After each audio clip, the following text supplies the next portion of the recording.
अभी जो आवाज़ आप सुन रहे थे, ये थी दिल की आवाज़, एक हार्ट पेशेंट की दिल की आवाज़।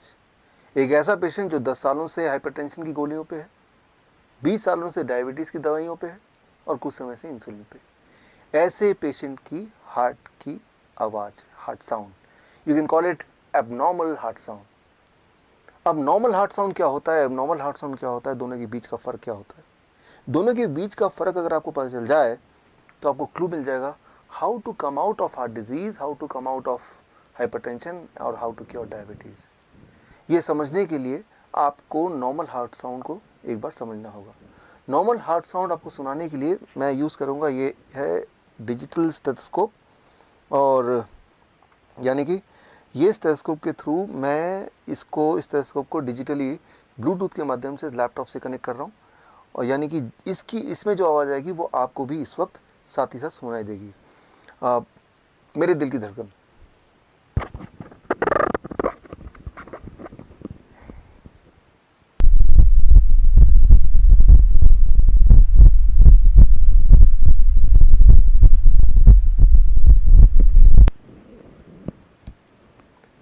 अभी जो आपने आवाज़ सुनी, ये है नॉर्मल हार्ट साउंड। वो जो आवाज़ थी वो थी एबनॉर्मल हार्ट साउंड। ये जो नॉर्मल हार्ट साउंड है, इसमें आपने ध्यान दिया होगा तो आपने सुना होगा लब डब लब डब लब डब। वो जो हार्ट साउंड था उसमें भी था लब डब लब डब लब डब, लेकिन साथ में एक घिसने की आवाज़, एक रगड़ने की आवाज़। कैसे? अ,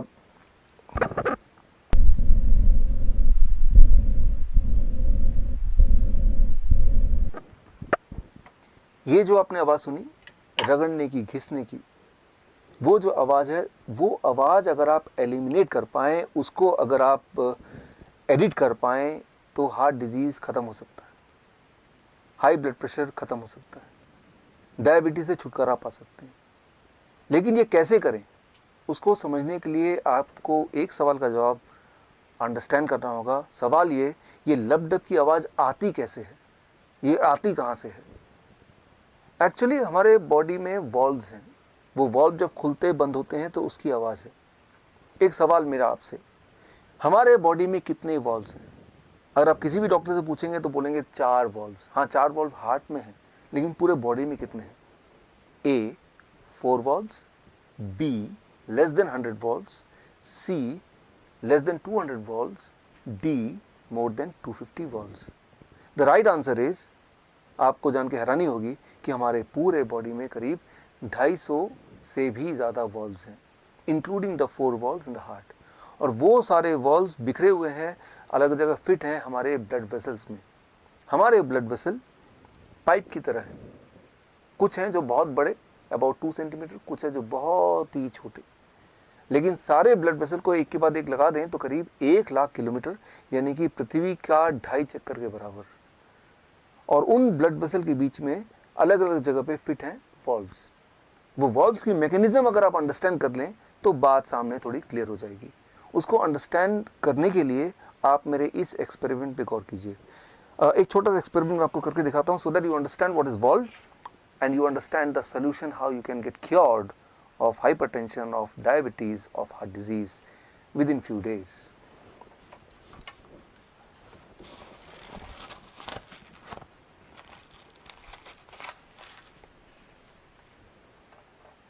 अब एक छोटा सा एक्सपेरिमेंट आपके सामने, to make you understand what are valves and what are their functioning.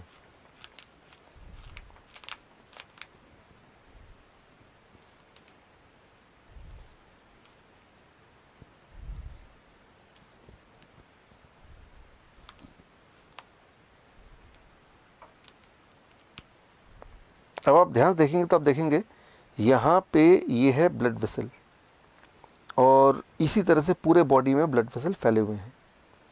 अब मैं अपने एक फिंगर से ब्लड वेसल के यहाँ पे मैं इसको अगर मैं ज़ोर से दबाऊँ तो ये ब्लड वेसल्स के ब्लड के फ्लो को मैं रोक रहा हूँ, और जो ब्लड इसमें भरा हुआ है उसको मैं अपने थंब से पुश कर रहा हूँ।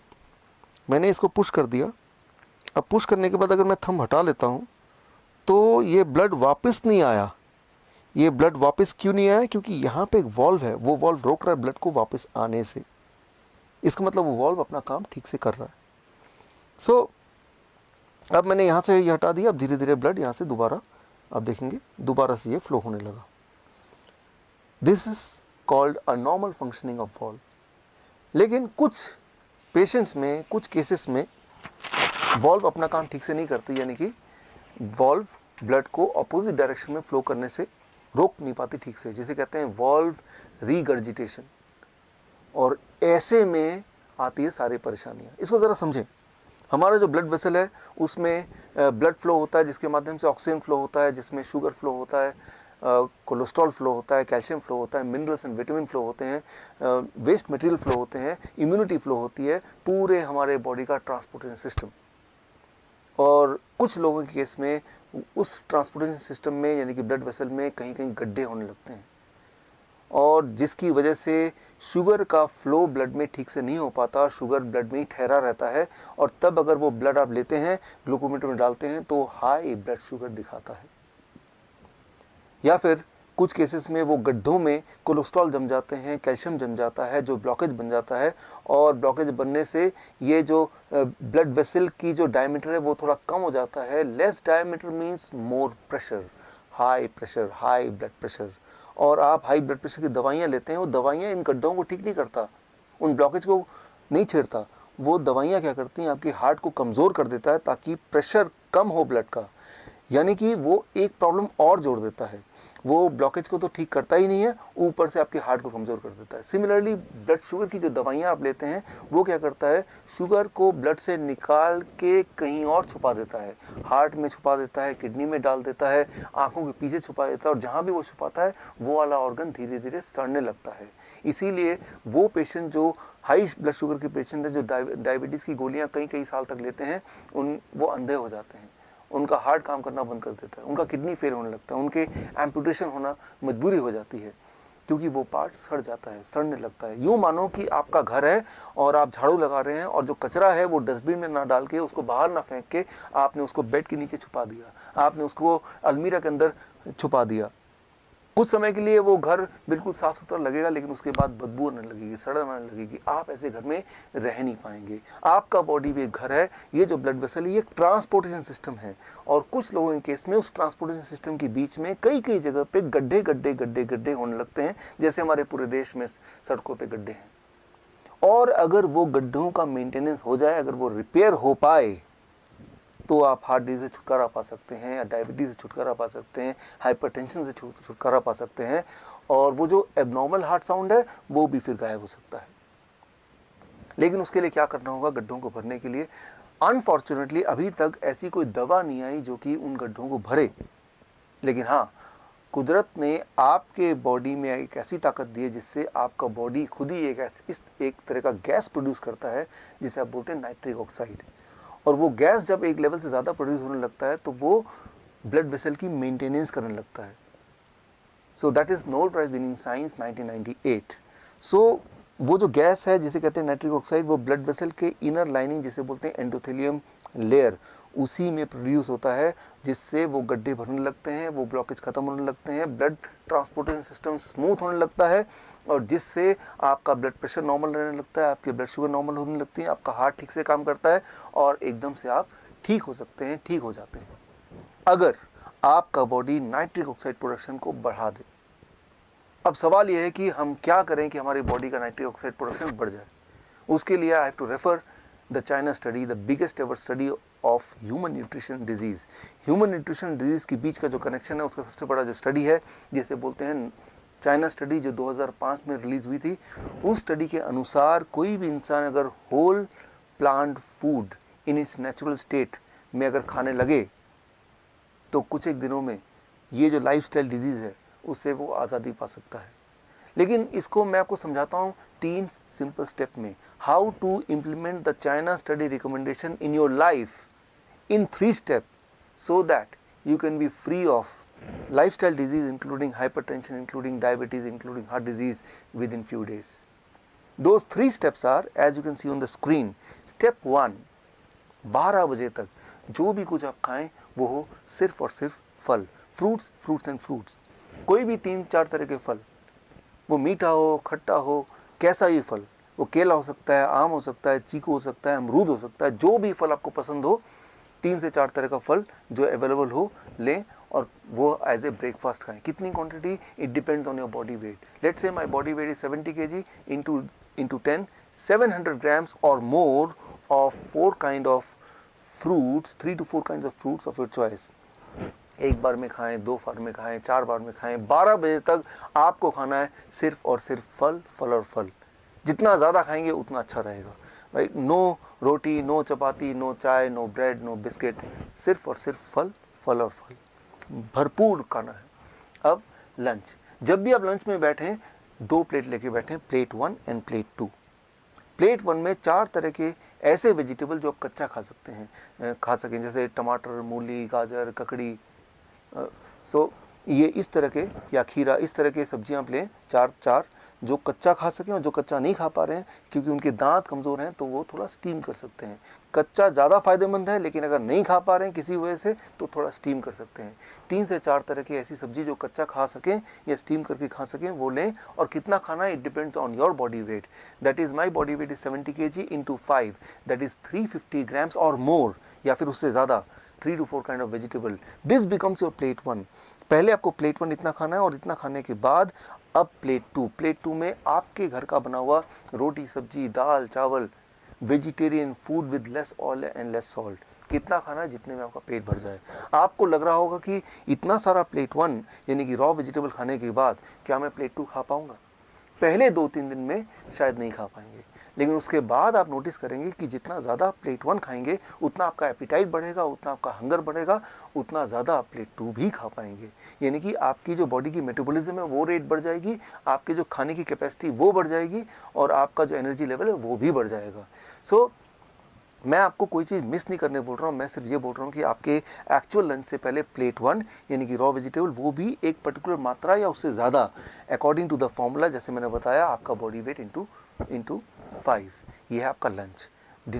डिनर का सिर्फ 2 रूल हैं। पहला रूल कि डिनर हमेशा 7 बजे से पहले फिनिश करने की कोशिश कीजिए, और दूसरा रूल डिनर में भी आपको वही करना है जो मैंने आपको लंच में बताया, वो है प्लेट 1 एंड प्लेट 2।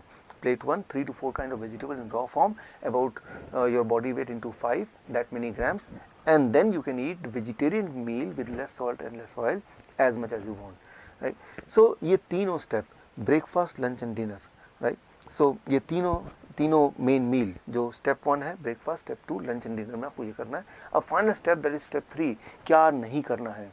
सिर्फ 2 ही चीज़ मैं छोड़ने बोलता हूँ, एक है नो एनिमल फूड। कोई भी ऐसा फूड जो एनिमल से आता हो उसको आपको नहीं लेना है, जैसे दूध, दही, मक्खन या लस्सी या अंडा या चिकन या फिश, इनको आपको नहीं लेना है, बिल्कुल ज़ीरो कर देना है। एंड नंबर 2, कोई भी ऐसा चीज़ जो पैक्ड फॉर्म में हो या रिफाइंड फॉर्म में हो या डब्बे में हो, जैसे बिस्किट या ब्रेड या रस्क या नमकीन, इन चीज़ों को आपको नहीं लेना है। ये सिर्फ 2 चीज़ छोड़नी है। और हाँ, एक चीज़ और जोड़ लीजिए, रोज़ अपने बॉडी को करीब 40 मिनट सनशाइन दिखाइए, 30 से 40 minute you expose your body to sunshine, that becomes your step 3। If you follow these 3 steps, अगर आप ये 3 स्टेप्स आप फॉलो करते हैं, so within the first 3 days your blood sugar will start coming to normal, यानी कि you will be force to stop the medication, you will be force to taper the insulin. अगर आपने insulin कम नहीं किया या ख़त्म नहीं किया, so you may land up in hypoglycaemic state, and that itself is very dangerous. Within the first 7 days your blood pressure will start reducing, आपका blood pressure कम होने लगेगा 7 दिन के अंदर, यानी कि आपको ब्लड प्रेशर की दवाइयाँ छोड़ना पड़ेगा, आपकी मजबूरी हो जाएगी छोड़ना। विद इन 1 month आपका एंजाइना यानी कि चेस्ट में जो पेन है वो ख़त्म होने लगेगा, ऑलमोस्ट ख़त्म हो जाएगा 1 महीने के अंदर। आप जब चढ़ेंगे 3 मंजिला भी तो आप हाफेंगे नहीं, पहले 3 बार रुकना पड़ता था, तो आपको 1 बार भी रुकना नहीं पड़ेगा। और हाँ, वो जो हार्ट साउंड था, एबनॉर्मल हार्ट साउंड, वो घिसटने वाली साउंड, वो भी अब नहीं आएगी, वो भी अगर आप स्टेथोस्कोप से सुनेंगे वो भी नहीं होगा, वो गायब हो जाएगा। सो that will happen within the first 1 month.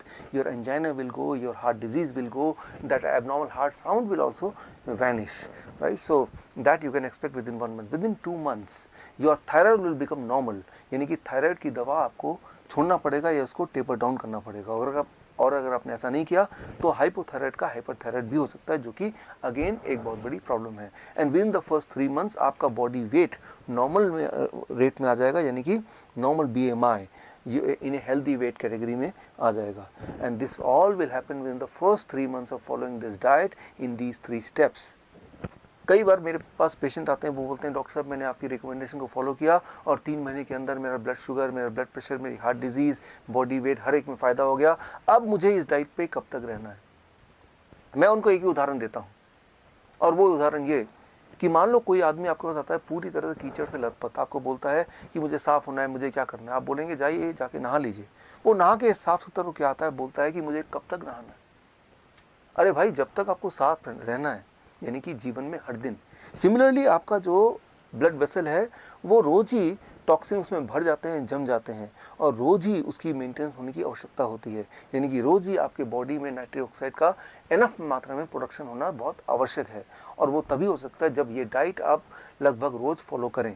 हाँ, एक छूट मैं आपको दे सकता हूँ, दैट इज़ चीटिंग डाइट। हफ्ते में एक दिन आप कभी पार्टी में जाते हैं, कभी पिकनिक में जाते हैं, कभी कोई बर्थडे एक्सेट्रा में जाते हैं, तो एक दिन के लिए you can enjoy the flexibility, you can ignore these rules and you can eat whatever luxury food you want to eat। लेकिन वो सिर्फ हफ्ते में एक दिन, वो अभी नहीं, आज से 3 महीने तक ये डाइट फॉलो करने के बाद जब पूरी तरह से आप बीमारी से आज़ाद हो जाएंगे, दवाइयों से आज़ादी मिल जाएगी, तब हफ्ते में एक बार you can go for a cheating diet. यानी कि मैं ये बोलना चाह रहा हूँ कि you are enjoying the social celebration also and you are enjoying the good health also। ये डाइट अगर आप फॉलो करेंगे तो आप बीमार पड़ नहीं सकते, और जो बीमार हैं वो बीमार रह नहीं सकते। This is doctor Vishwaroop Roy Chowdhury. All the best. जय हिंद। Thank you.